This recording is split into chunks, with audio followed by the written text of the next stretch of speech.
السلام علیکم ورحمۃ اللہ وبرکاتہ۔ ناظرین، رمضان المبارک کا مہینہ چل رہا ہے اور اس مہینے کے اندر ہم سب لوگ قرآن کریم کی تلاوت کیا کرتے ہیں۔ تو آپ لوگ ضرور کمنٹ کے اندر بتائیں کہ اب تک آپ کے کتنے قرآن شریف مکمل ہو گئے، کیا ایک قرآن مکمل ہو گیا یا دو قرآن مکمل ہو گئے ہیں؟ تو کمنٹ کر کے ضرور بتائیں کہ کتنے قرآن آپ کے مکمل ہو چکے ہیں۔ اسی کے ساتھ ایک خیال یہ رہتا ہے بھی ہمیں قرآن شریف اب بخشنا ہے، تو ہم قرآن شریف کو کس طرح سے بخشیں؟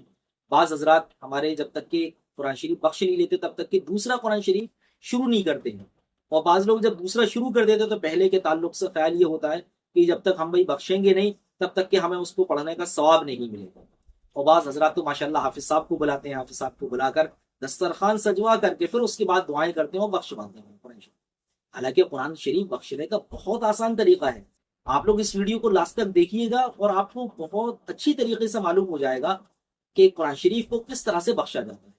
تو قرآن بخشنے کے 3 طریقے ہیں، بہت آسان طریقے۔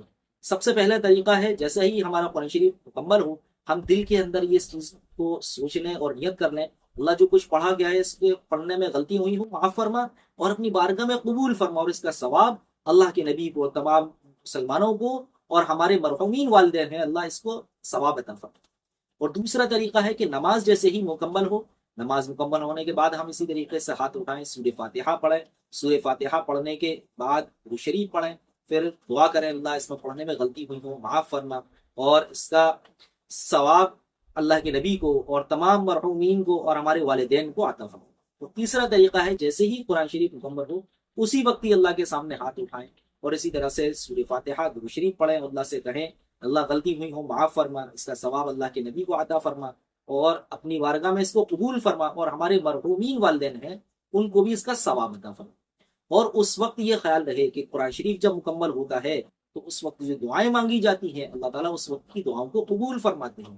لہٰذا اپنی تمام حاجتوں کو اللہ کے سامنے رکھیں، اللہ سے مانگیں اور سارے مسلمانوں کے لیے بھی دعائیں کریں، اور مجھ گنہگار کو بھی اپنی دعاؤں میں یاد رکھیں۔ تو امید ہے یہ آپ کو قرآن کریم بخشنے کا طریقہ معلوم ہو گیا ہوگا۔ یہ آسان طریقہ ہے، اس آسانی کے ساتھ میں آپ سب لوگ قرآن شریف کو بخش سکتے ہیں۔